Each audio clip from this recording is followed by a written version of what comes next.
When government spending is greater than government revenue for that year, a federal deficit occurs as a result, and these federal deficits are added to the national debt every year.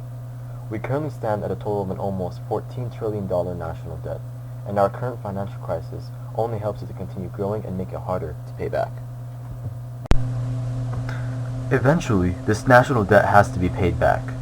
The U.S. government may allow for the value of the dollar to plunge by printing new money so that it can repay its debt in cheaper dollars, and hence make it less expensive to pay back.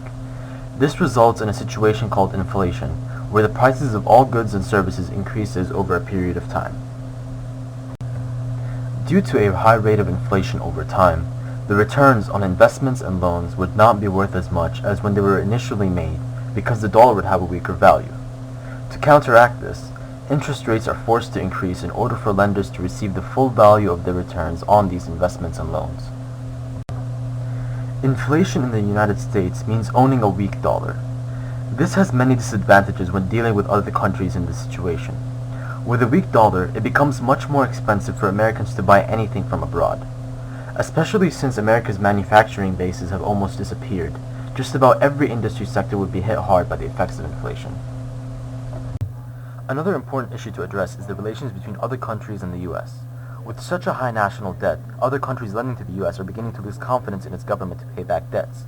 This lowers the demand for any treasury bills that the U.S. gives out, so their value declines, and because of inflation, foreign holders are getting paid back for their loans with a dollar that is worth less, which further decreases demand for these treasury bills. With such a high national debt for the United States, another method may be implemented to raise money to pay back this large debt. The U.S. federal government may have to increase taxes for all its citizens and terminate any tax cuts. Their current tax revenue is simply not sufficient enough to be able to pay back all that it owes to these lenders. Along with raising taxes, the U.S. federal government may decide to cut down on its spending to save as much money possible to pay off the high national debt.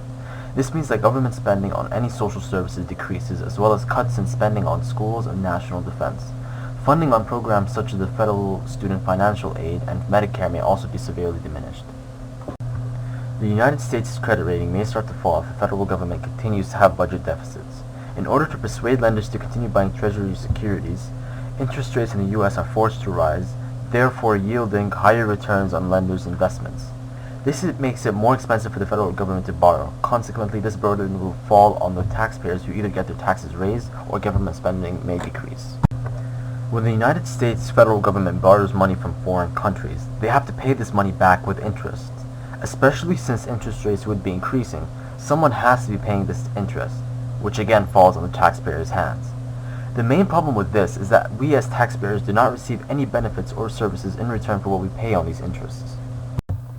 The government has been borrowing funds from Social Security in order to help with the increasing national debt. The problem is that over the next 20 years, the baby boomers are retiring and Social Security funds are very limited due to the amount of borrowing from the government. Taxes would therefore once again have to be raised, or benefits must be cut in order for the government to raise enough revenue.